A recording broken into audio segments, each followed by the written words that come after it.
First of all, Kaki, how are you? How are you holding up on this quarantine time? Oh my gosh. I'm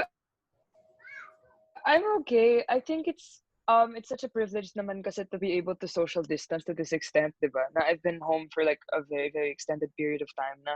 Kasi I managed to catch a flight before the lockdown, before the first lockdown, so I've been here since March. Right. So, yeah, it's kind of just like it, it's such a blessing to be able to like know that I'm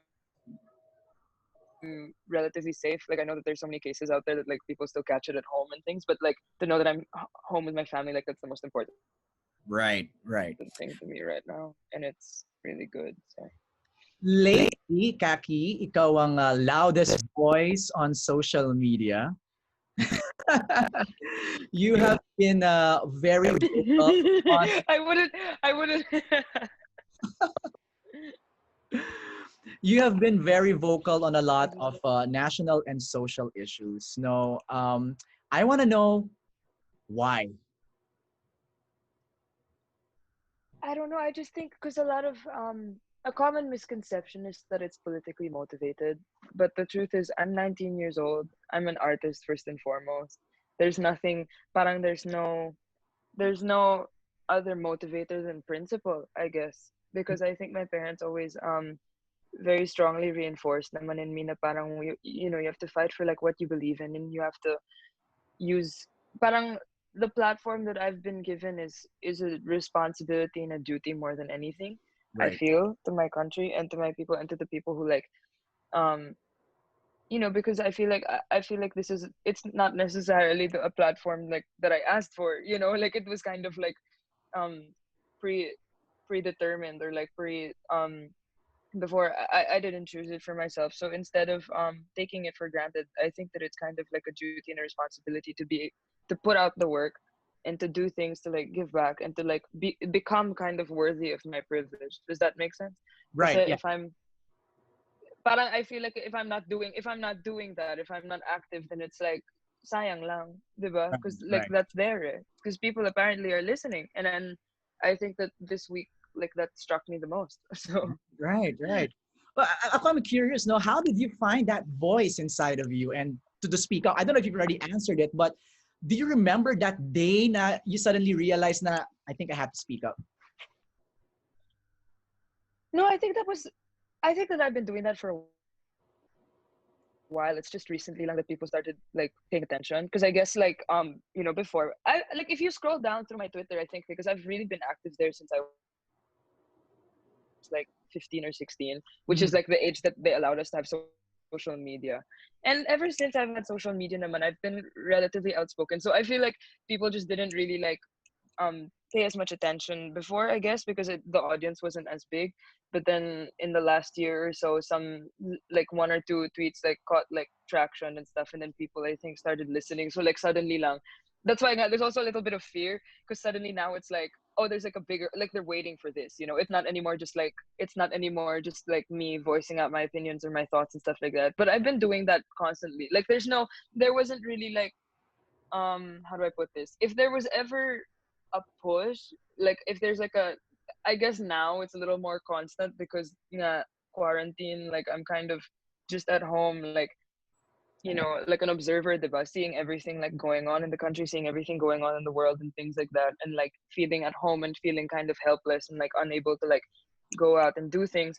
I feel like my online platform is like where I can make the most change and where I can bring about like the most like difference. And yeah, I guess that's that's essentially it. It's like it's always been there from the start, but like now lang I guess it's a little more in focus because given Right. our times and given our situations and circumstances. Right.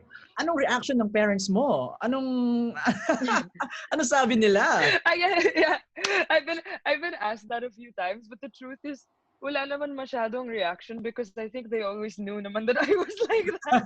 Like that's the thing with my parents. Like I feel like people, like a lot of people will ask like, wow, like what did they say? And I was like parang to them given na yun eh. So I don't know, I find it so cute that people think that they would be surprised and stuff like Right. that. But the truth is, nagmana ako sa kanila. So it's like anything naman that I am at this point, it's like sila din yun. So like they know, you know what I mean? And I feel like it was actually really nice though that they supported like my recent what happened most recently, and that was really important to me that like but then either way, because that's the thing, I think a lot of people think that I just have an open dialogue with them, or like I have to ask them permission when I post things, but the truth is like I'm 19 now, I'm an adult, so like all thoughts and like all everything on my platform, that's all my own, like no one Wow. ever makes me post things, no one ever and stuff like that, and it's like so sometimes nga I have to I'm scared that I'm like ay baka mapagalitan ako or something like that but hasn't happened naman yet.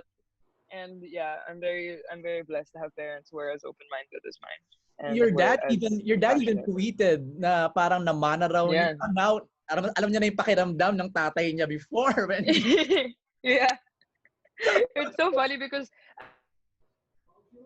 actually we were having like a conversation over dinner recently. Tapos tawang-tawa sila, and I was like, why? Yun pala, they were scrolling through my Twitter and they were laughing amongst themselves because mama said something like, I would have that like it's something like dad would think this or dad would like feel this, but that's exactly how mom would say it. Like something daw, that's my Twitter daw. And it's like parang they were so funny. They were like kids. They were like laughing lang while they were scrolling, and I was like, why? Kala ko pinapagtawanan ako, pero di naman pala. Parang kinilig lang sila because they made a human. I don't know. It's like it's so funny. It's Well, so funny because it's like I genetically make sense. I know.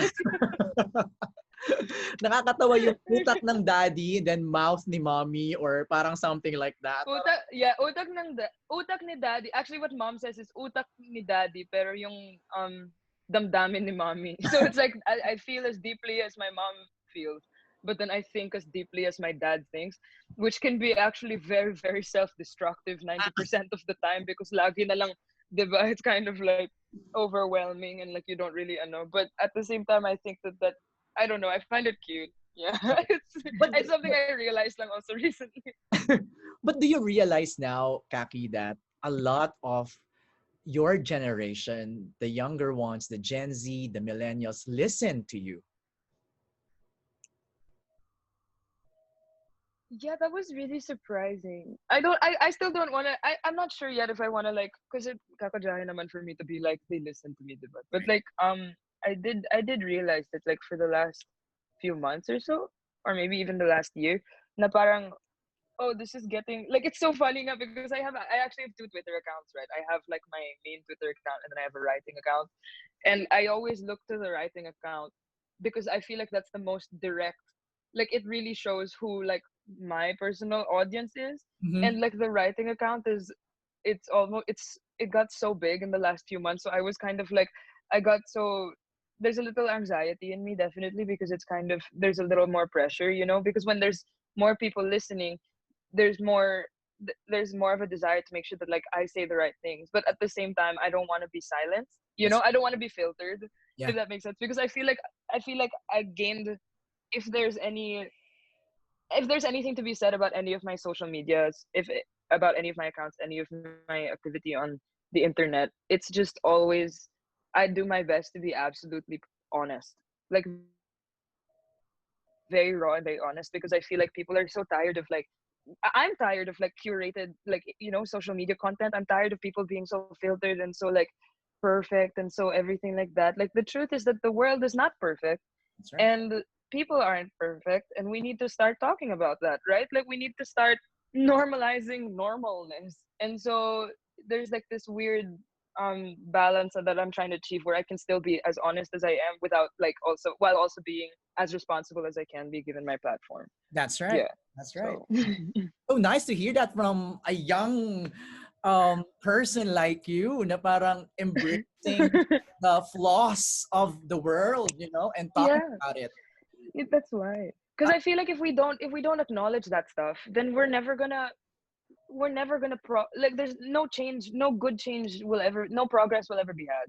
right. Like there's just, we're like, a lot of the things also about social media that are unhealthy is the fact that there's so many people out there who like tend to promote this kind of perfect, everything is fine, like kind of lifestyle and like culture and things, and I don't, it's kind of like, but everything's not fine and we need to know that, and we need to be aware of that, but also acknowledge when things are good, like, so like I don't want to be naman like also negative Nancy on my social media, but Right. yeah, so again, it's all about finding that balance. Good balance. For my last question, Good. Jackie, why is it important for someone like you to speak up, and what's your message to your generation, to the young generation, and to the generation before you? Ah, that's a good one. I think that first and foremost, I think that it's really important that a lot of younger people are speaking up more, because I think that the fact of the matter is that we're inheriting this country, we're inheriting the world. And it's like if we don't take responsibility now, and if we don't take time to like educate ourselves and to properly inform ourselves and to become more self-aware and aware of everything around us, then when the time comes for us to inherit like the world and the country, it's then we'll only be repeating like past mistakes, and we'll only be repeating history. And Right. so first things first, I think that what's most important for people my age is to stay informed, is to read as much as you can, especially like those of us who are like able to quarantine na wala namang masyadong ginagawa. So like, like read as much as you can. um and also, there's more than one kind of voice. I feel like a lot of people, sometimes I get messages, I get DMs like, what can I do at home, because I don't have like a platform, or like all my friends naman are like also activists and stuff like that. Like, is there anything I can do? And Mhm. I basically say like, have the conversations with the people that you love. I think I tweeted that also last week. It's like, have those hard conversations. And I tweeted this yesterday, that conversations are difficult when they're essential. That's right. I So saw when that. a conversation about, right? Yeah, I think I truly believe that, because I don't think that anything is ever hard unless it means something.